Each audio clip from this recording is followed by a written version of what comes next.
Hey folks, welcome to this Blender video tutorial from Diefenthaler Creative. My name is Peter Diefenthaler, and today we're going to explore a method of achieving a fake and fast rendering subsurface scattering-like effect, focusing on two important parts of subsurface scattering, backscatter and diffusion. We'll go over how to make this happen using material nodes, then finish off the effect in the compositor.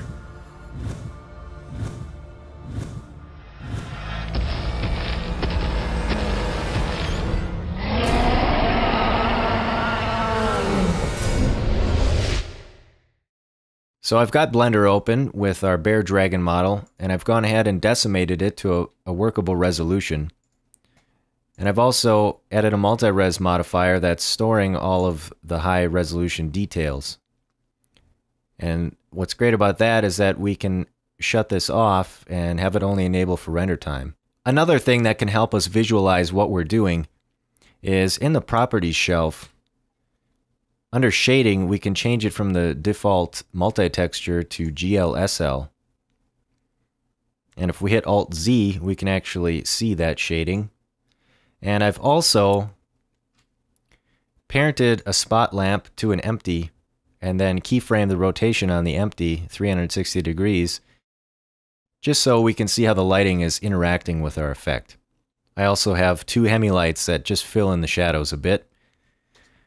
And of course a camera and a floor plane. Now we want to select our dragon, and let's get started with creating the materials. So let's hit new to create a new material. We want to name this SSS blue. We'll start out with a blue color, and we want to check this button here in order to use nodes on the material. And everything turns black because we just have an empty material at the moment. So check new on that material node. And change this name to diffuse. Now this will just make our naming a little bit easier, but this material will also carry our specular information. I'll explain why we do all this later. On this material, we want to uncheck specular, but we want to duplicate the material, uncheck diffuse, and check only specular, and we'll minimize that and just set it aside. Also, to properly see the result of our node material in the viewport, we need to have some sort of input node in these adjustable values. So we want to add an RGB node for the diffuse color, because we'll be reusing this diffuse material in copies of our node material. And then, like I said, we can change this to a light bluish color. So the first idea behind this effect that we need to address is thickness. And that's going to determine how much of this translucency effect is actually going to be apparent in our model. So we want to select our dragon and hit Alt-Z to get out of GLSL shading for the moment. Switch to vertex paint mode. Hit T. And under paint, we want to check dirty vertex colors. And now you can kind of see what's already happening, but we want to bump up the blur iterations, and for this model something like 10 worked, and then change the dirt angle to sort of crush down the dark areas and give us a better black and white range for the thickness map. So we're all done here. We'll go back to object mode, hit Alt-Z to go back into GLSL shading, and in order to utilize our vertex colors, we're going to need to add a geometry node. And right down here you can see vertex color. If we connect that to the output, you can see that it's similar to what we had, but it's sort of washed out, and that's due to the color management under shading. If we uncheck that, you can see it's back to the way it should be, but we need color management turned on for the rest of our render. So ideally, in order to fix that, we would have a gamma node, but unfortunately that's not available in the material node editor. And we could use an RGB curves, but that can be kind of tricky. So for this purpose, a color ramp will work just fine. And we'll set it to ease. So now let's jump into creating the node group that will achieve this sort of backscatter effect. So to make this process a little less confusing, let's just add a dummy mix node. Leave it disconnected, and hit Ctrl-G to immediately group it. We'll tab into the group. We'll go ahead and rename it Fake SSS Shader. And we want to create 6 inputs and of course 1 output. The material node editor requires that you use the appropriate inputs and outputs. So a factor should connect with a factor, color to a color, vector to a vector, so you'll avoid a lot of trouble by doing things that way. The first 2 inputs that we're going to need will be color inputs. So we'll just create 2 inputs there, and disconnect them. We'll name the first one diffuse material. And that's important so we remember to input an actual material and not just a color or texture. And the second input, we want to name that scatter color. And now we want 3 factor inputs.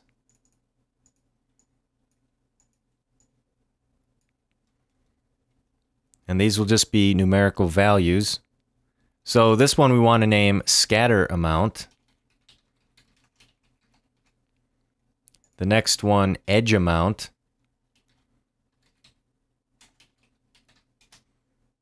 And the last one, fall off.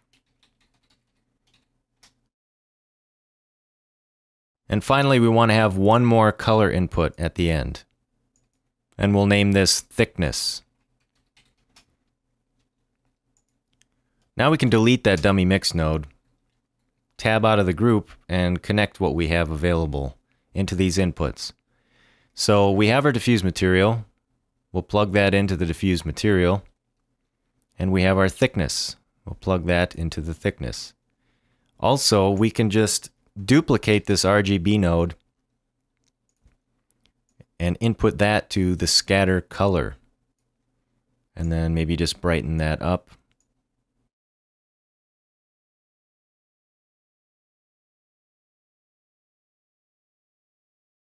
So let's move these nodes over so we have a little more room.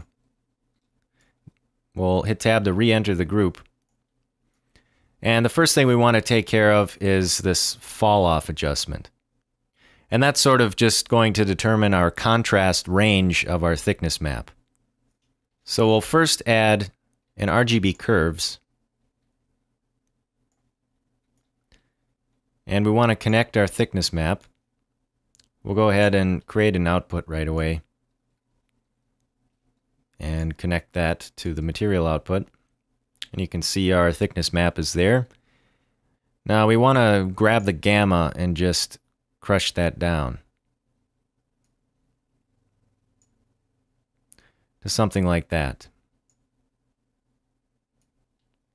And now we can use this factor as our adjustment. So drag the factor to the fall off input. And then we can add a value node.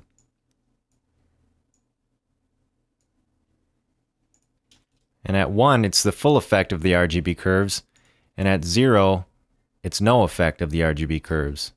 Well, the adjustment is backwards when thinking in terms of how much fall off you want there to be. So to fix this, we can add a couple of math nodes.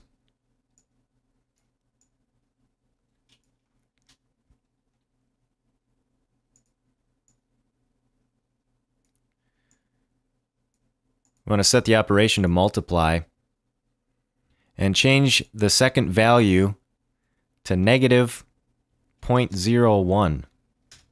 This not only inverts the value of the adjustment, it also expands the adjustment's range. Where it was 0 to 1, now it'll be 0 to 100.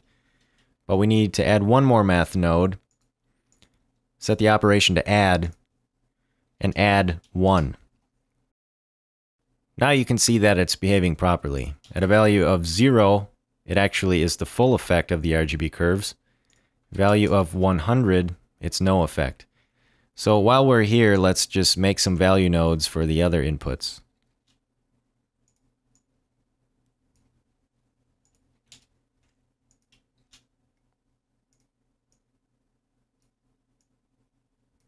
So the next thing we want to do is make this scattering effect show up more on the surface. So first, let's add a geometry node, a normal dot, connect that to the normal, add a color ramp,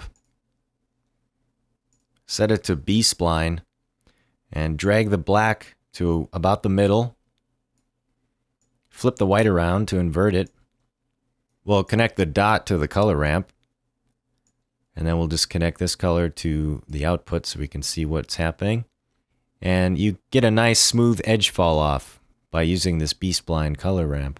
So now we want to add these two results together. So we'll add a mix node, change the blend mode to add.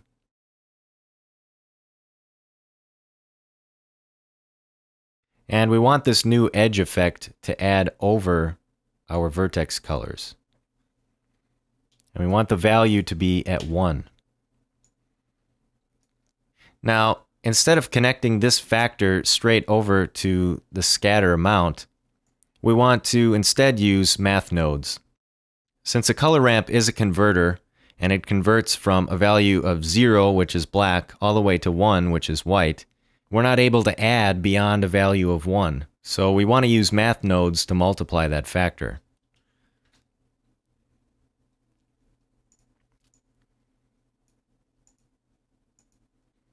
And now we want to drag the second value to the edge amount. Duplicate this math node and drag this value to the scatter amount.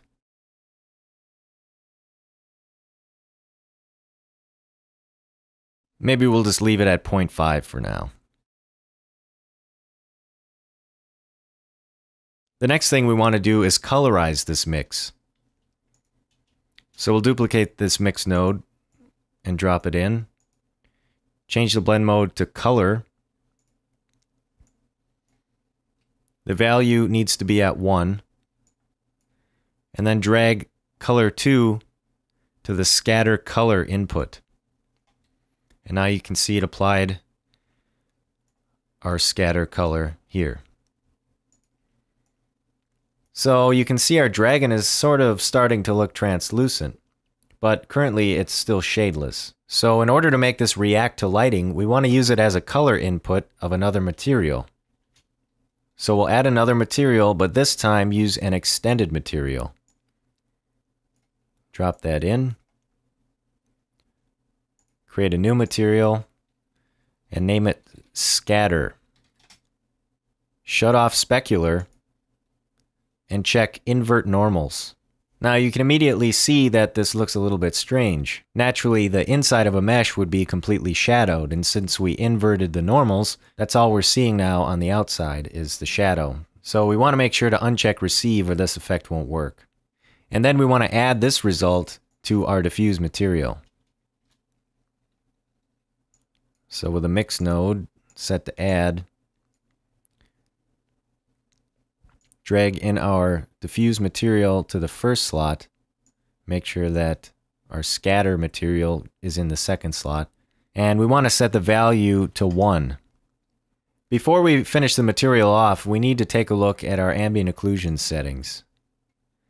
We want to enable ambient occlusion, set it to multiply, change from ray trace to approximate gather. You can bump the error up if you like and check pixel cache. Now let's go ahead and hit F12 to test render this. Now you can see that our translucency effect is almost canceled out by the ambient occlusion. That's why we're using the extended material. Now instead of just using the color output of the material, which is the entire mix of the material, we want to just instead use the diffuse. Now this will include the shading, but it won't include specular or ambient occlusion, which is exactly what we want. Now if we hit F12 to test render this, you'll see that it's the way it should be. Another thing to make rendering a little bit quicker, since we are using approximate ambient occlusion, in our render settings, under shading, we can uncheck ray tracing since we won't need that for this scene. Another thing I like to do, especially when using approximate ambient occlusion, is take a look at what it looks like on its own. So just enable the ambient occlusion render pass.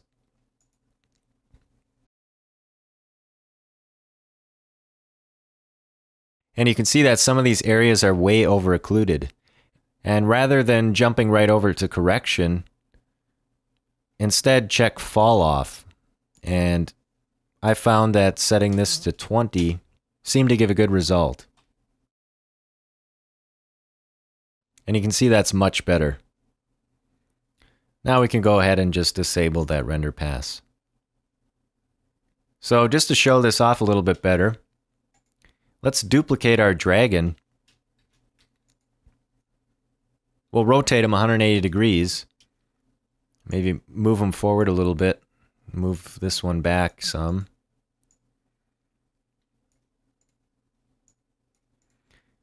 And then on our second dragon, we can hit the 2 here on its material to make it a unique copy. And we'll change this to SSS white. And we can simply come over here and change the diffuse color. Maybe we'll make it a little warmer, creamier.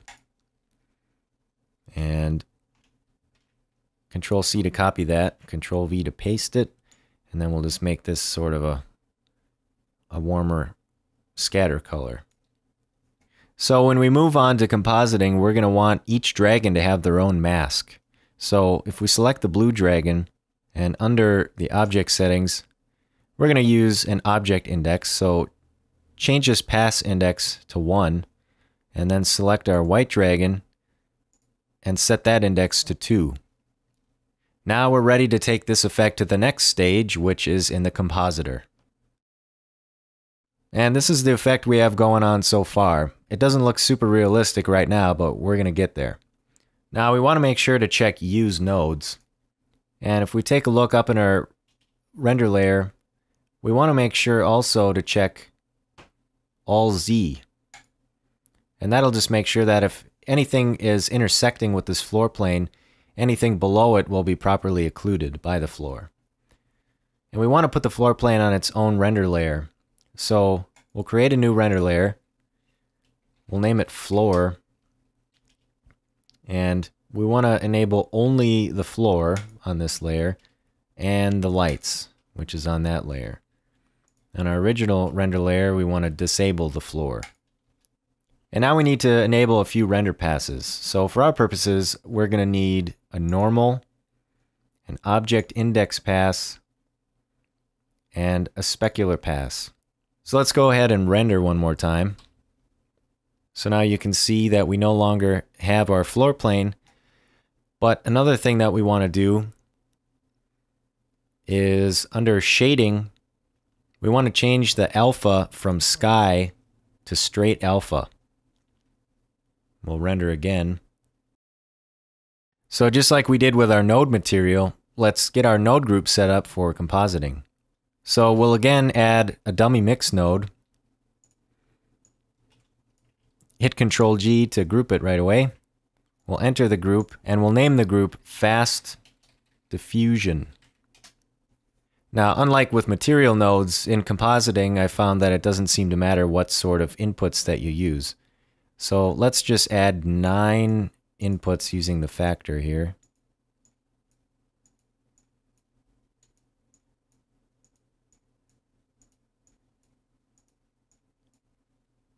We'll name the first input Under.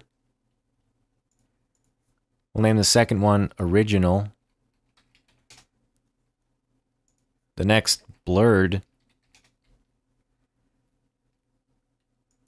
Then Normal. Specular. Spec Amount. Blur Mix.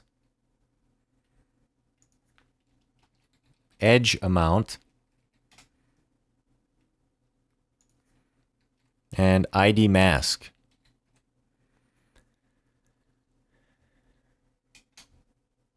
Now we can just delete this mix node. So let's go ahead and connect what we have.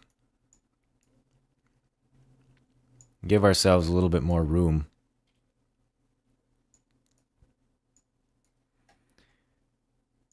we want the image to go into the original image, and for now, the under image. And the under image input is what we want to composite over. So we're going to do compositing internally within the node group, so we can just daisy chain a whole bunch of these node groups and make compositing really easy. We'll connect normal to normal, specular to specular. Now the blurred image input is just that.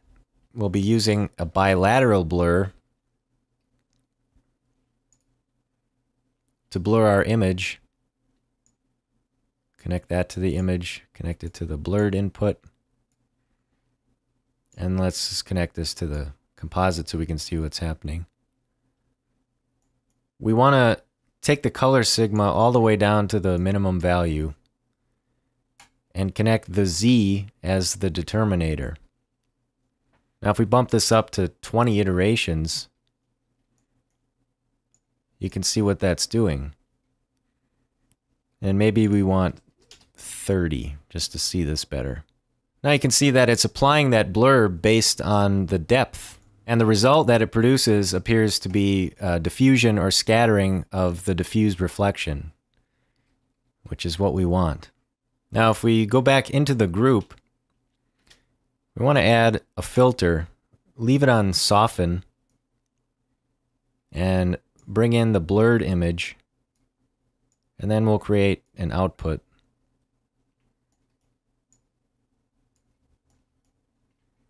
So we can see what's happening.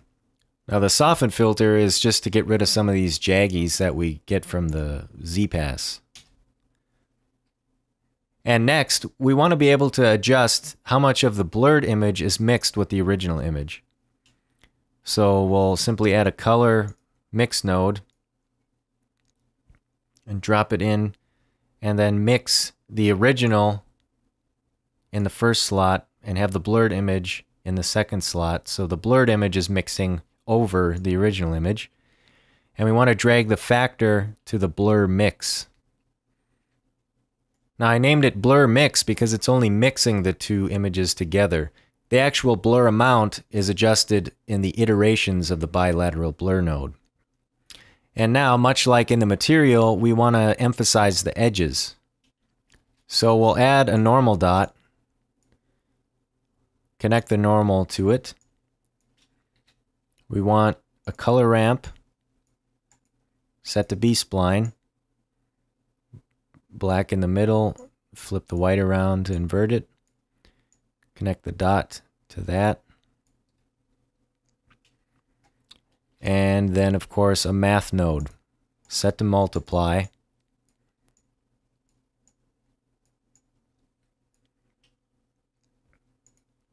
With the second value connected to the edge amount input. Then we'll need another mix node set to add with our blur mix result in the first slot and our original image in the second slot. But now we want this color ramp result as the factor. So now the effect will be adjusted by the edge amount.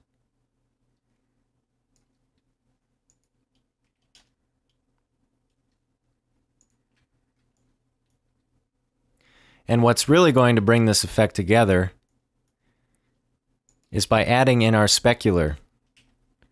So we want another add node, connect the specular, and connect the factor to the spec amount input. Now we've encountered a problem that I knew was going to happen, and that is with Blender forgetting to include the specular information of our material in the specular render pass. This just seems to be something finicky with node groups within node materials, but this particular problem is pretty easy to fix. If we go back into our node material, the reason why we duplicated our diffuse material and enabled only specular is because it was the only way that I got Blender to consistently render the specular information in the specular render pass. But it seems that when you edit the diffuse material and then render, it'll forget to put the specular information in the specular render pass. So the way to fix that is just delete our specular, duplicate our diffuse material again, uncheck diffuse, enable only specular, and we'll want to do the same thing on our white material.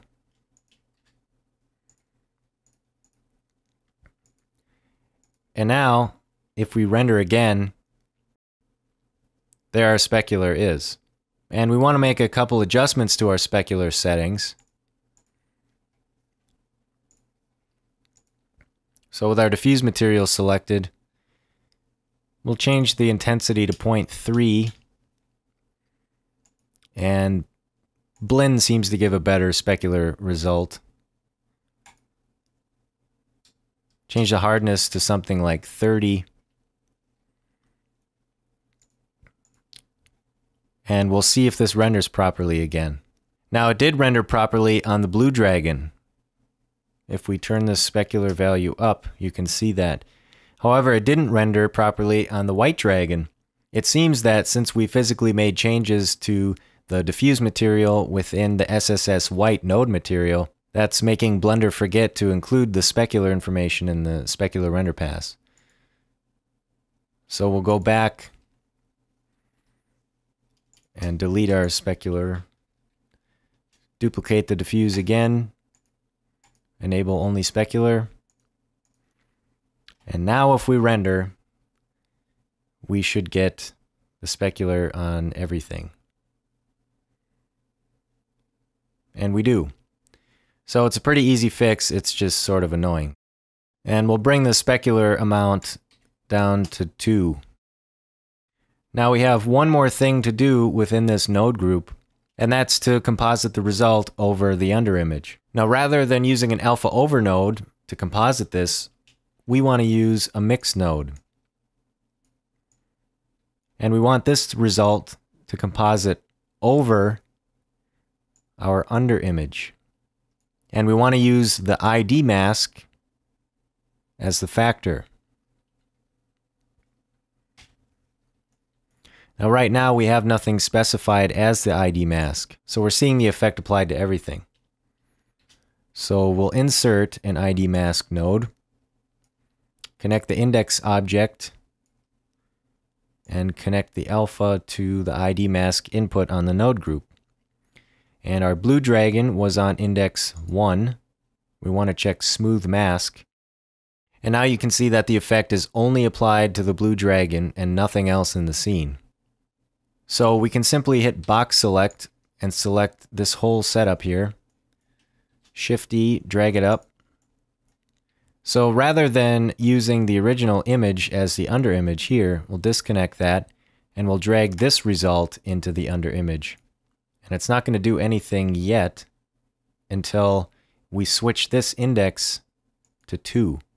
And now the effects are applied to both dragons with each with their own individual settings. Now to finish this off, let's composite the floor layer. Change that to floor. And this time, we're going to use an alpha over node. And we want the floor on the first slot so we can composite our result over the floor. And now you can see that we get all these nasty white jaggies. And that's because we need to check convert to pre-multiplied. And you can see they go away. And we can also bump up the final render resolution to 2.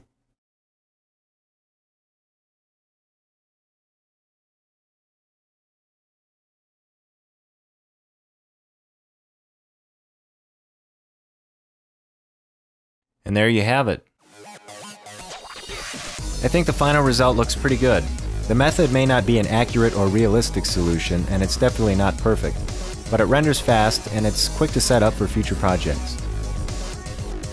I hope you found this tutorial helpful.